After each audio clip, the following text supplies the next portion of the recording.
Hello po, good morning. Yan po aking obento or lunch.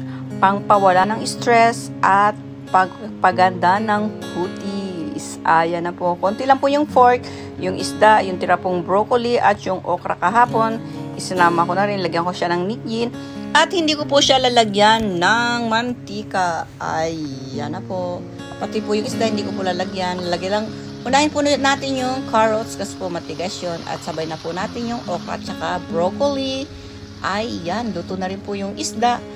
At lagyan po siya natin ng syodare, konting baliktad. At pwede na po siyang i-prepare. Ayan po yung aking brown rice. Ito po siya pag naluto. Ito po yung nilalagay ko sa bigas. Ayan, nilalagay ko po sa bigas para hindi po tayo maging masyadong sa calorie. At lagyan po natin yung pork at yung broccoli at okra. Pati po yung sabaw. Ilalagay rin po natin sa mga papasok. Kyotsuke kudasai.